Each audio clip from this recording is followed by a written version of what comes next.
There's a strip of water just 21 miles wide, at its narrowest point, only about 2 miles of usable shipping lane in each direction. Through it flows roughly a fifth of the entire world's oil supply and a fifth of the world's liquefied natural gas. Whoever controls this waterway can, in theory, choke the global economy overnight. And right now, in 2026, that's not a hypothetical, it's happening. This is the Strait of Hormuz, and today we're answering the question everyone's asking: who actually controls it? Hey everyone, welcome back. Given everything that's unfolded this year, a war, a blockade, tankers getting struck by drones, this is one of the most important waterways on Earth to understand right now.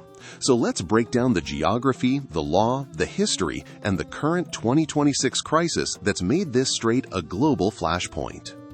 The geography first, the basics.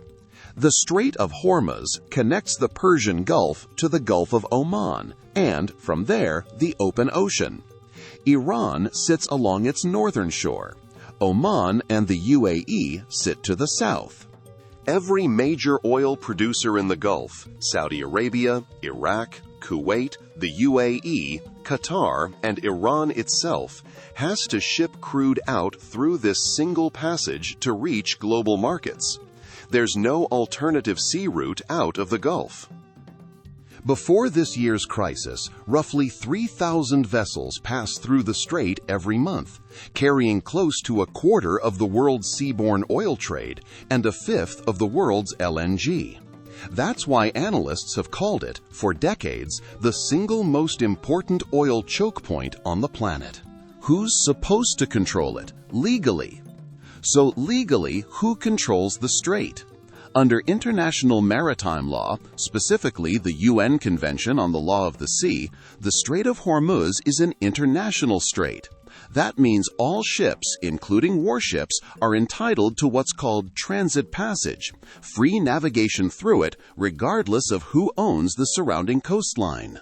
Iran has signed but never ratified UNCLOS and has periodically argued for more restrictive rules, but for decades the practical reality was a shared, contested control.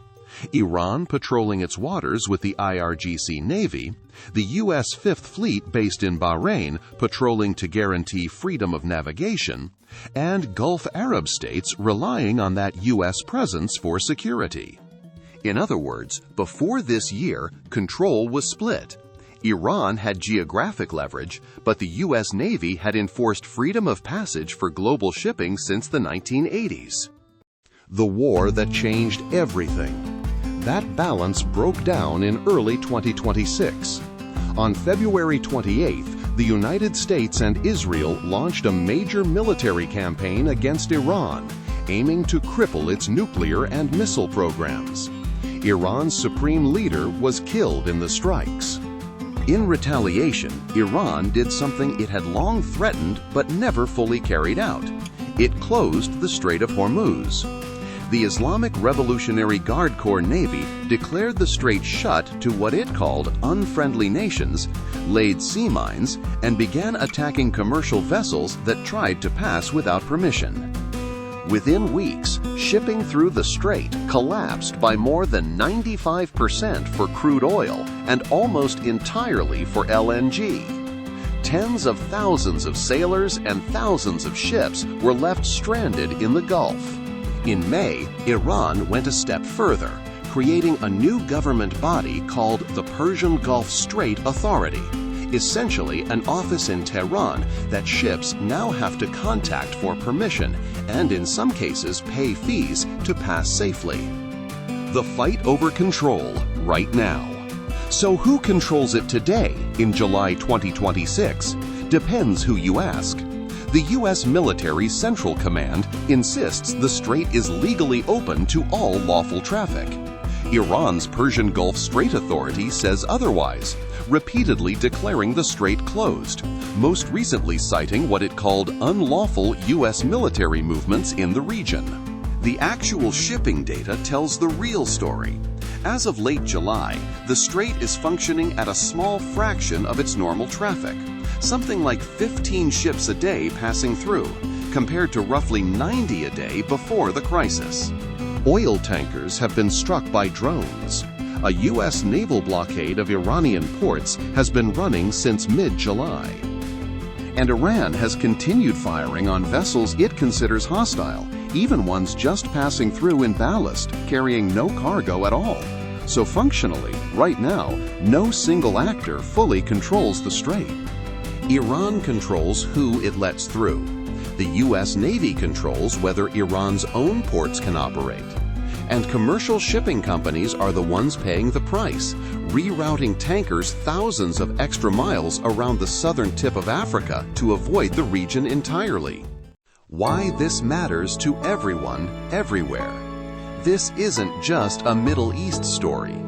When the strait's traffic collapsed, oil prices spiked. Brent crude has been trading over $100 a barrel, prices unseen in years. Countries across Asia that depend heavily on Gulf oil and gas have faced fuel shortages and even blackouts.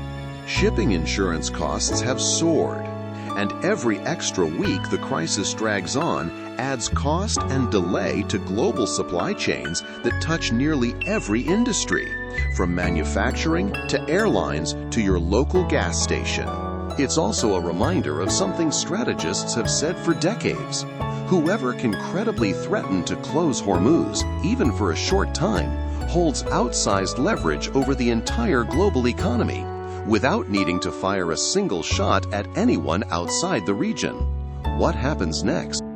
There have been at least 2 attempted ceasefires this year, both of which broke down within weeks, most recently in mid-June.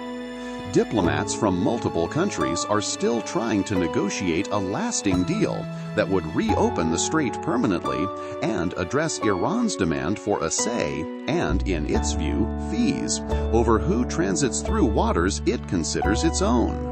Until that happens, expect the situation to stay exactly what it's been all year: unstable, contested, and capable of swinging oil markets within hours of any new headline. So, who controls the Strait of Hormuz? Right now, the honest answer is nobody fully does, and that's exactly why it's so dangerous.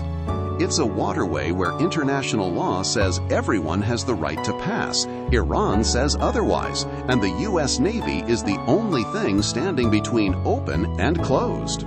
If you want us to break down the 2026 Iran war itself in full, drop a comment below and subscribe so you don't miss it.